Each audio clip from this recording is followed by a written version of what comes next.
Good morning বৃত্তান্ত, আপনাদের সঙ্গে আমি অনিন্দিতা। চোখ রাখবো আজকের খবরের মর্নিং আপডেটে। আজকের আবহাওয়া কেমন যাবে জেনে নেব। আমাদের সঙ্গে টেলিফোনে রয়েছেন আমাদের প্রতিনিধি, জেনে নিন তার থেকে আজকের আবহাওয়ার রিপোর্ট। দেখো, ভারত মৌসুম বিভাগে যে তথ্য দেওয়া হয়েছে তাতে বলা হয়েছে আজ কিন্তু উত্তরবঙ্গ দক্ষিণবঙ্গ সর্বত্রই কিন্তু যে বৃষ্টি সেটা কিন্তু মোটামুটিভাবে মৌসুমী বৃষ্টি, যে প্রাক মৌসুমী বৃষ্টি সেটা কিন্তু শুরু হয়ে যাওয়ার কথা, এমনটাই জানিয়েছে আবহাওয়া দপ্তর। সেক্ষেত্রে উত্তরবঙ্গের উত্তরের 3 জেলা, বিশেষ করে জলপাইগুড়ি, আলিপুরদুয়ার, কোচবিহারের ক্ষেত্রে কিন্তু ভারী বৃষ্টির কিন্তু সতর্কতা রয়েছে।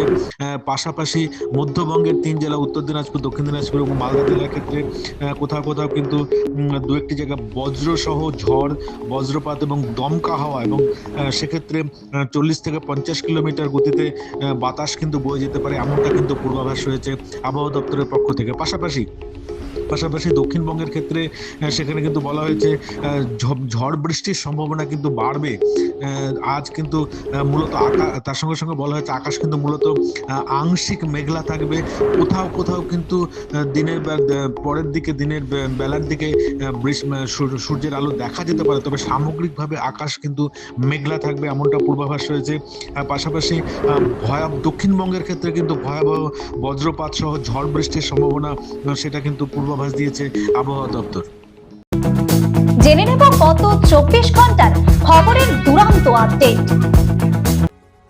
রায়গঞ্জের রামপুর পঞ্চায়েত সভাকক্ষে পশ্চিমবঙ্গ সরকারের উদ্যোগে পশু কল্যাণ ও মানবিক মূল্যবোধ নিয়ে এক সচেতনতা কর্মশালা অনুষ্ঠিত হলো। কর্মশালায় উপস্থিত ছিলেন রায়গঞ্জ থানার আধিকারিক, প্রশাসনিক কর্তারা, রায়গঞ্জ পঞ্চায়েত সমিতির বিরোধী দলনেতা মলয় সরকার, সমাজসেবী উত্তম চ্যাটার্জি সহ পঞ্চায়েত প্রতিনিধিরা। পশ্চিমবঙ্গ পশু হত্যা নিয়ন্ত্রণ আইন 1950 সম্পর্কে সাধারণ মানুষকে সচেতন করা এবং পশুদের প্রতি মানবিক আচরণের বার্তা দেওয়াই ছিল এই কর্মশালার মূল উদ্দেশ্য। পাশাপাশি পশুর স্বাস্থ্য পরীক্ষা, সরকারি অনুমোদন ও পশু চিকিৎসকের পরামর্শ নেওয়ার বিষয়ে গুরুত্ব দেওয়া হয়।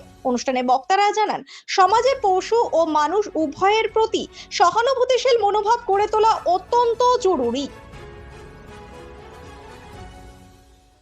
হেমতাবাদ সদর এলাকায় যানজট সমস্যার সমাধানে এবারে দখলমুক্ত করতে হবে ফুটপাত। রাজ্য সড়কের পাশাপাশি গ্রামীণ সড়কগুলি দখল করে রেখেছে স্থানীয় ব্যবসায়ীরা।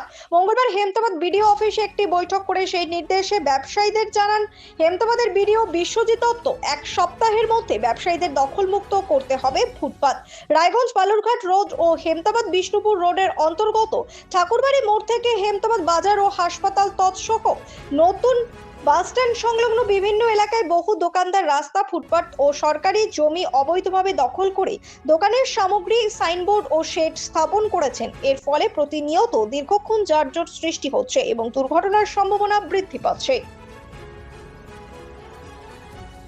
আগ্নেয়াস্ত্র দিয়ে ভয় দেখানো এবং প্রাণনাশের হুমকির অভিযোগে গ্রেফতার হেমতাবাদের প্রাক্তন তৃণমূলের জেলা যুব নেতা রনি চৌধুরী। সোমবার রাতে বাহারাইল থেকে তাকে গ্রেফতার করে পুলিশ। মঙ্গলবার অভিযুক্তকে রায়গঞ্জ জেলা আদালতে পেশ করে হেমতাবাদ থানার পুলিশ। পুলিশ সূত্রে জানা গিয়েছে, চলতি মাসের 24 তারিখ হেমতাবাদ থানায় মোজাম্মেল হক নামে এক ব্যক্তি লিখিত অভিযোগ দায়ের করে গভীর রাতে তার বাড়ি গিয়ে তাকে মারধর করার পাশাপাশি মাথায় আগ্নেয়াস্ত্র ঠেকিয়ে ভয় দেখানো হয় বলে অভিযোগ।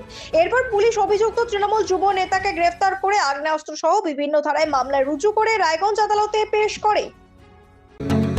প্রতিদিনের প্রতি মুহূর্তের খবরের আপডেট পেতে চোখ রাখুন নিউজ বৃত্তান্তের ফেসবুক পেজে। সাবস্ক্রাইব করুন নিউজ বৃত্তান্ত ইউটিউব চ্যানেলকে।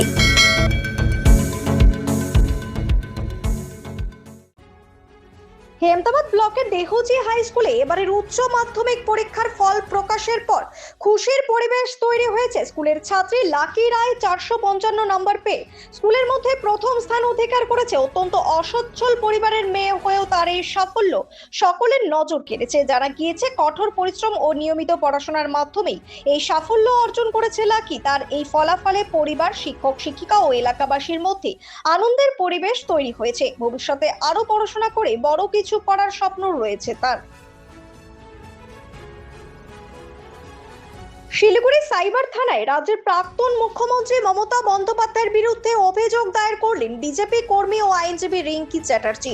অভিযোগ 2025 সালে কলকাতা রেড রোডে ঈদের অনুষ্ঠানে এবং পরবর্তীতে ধর্ণা মঞ্চ থেকে হিন্দু সম্প্রদায়কে কটাক্ষ করা হয়েছিল। রিঙ্কির দাবি, আগে প্রধাননগর থানায় অভিযোগ জানাতে গেলে পুলিশ তা নেয়নি। ঘটনাকে কেন্দ্র করে রাজনৈতিক মহলে চাঞ্চল্য ছড়িয়েছে।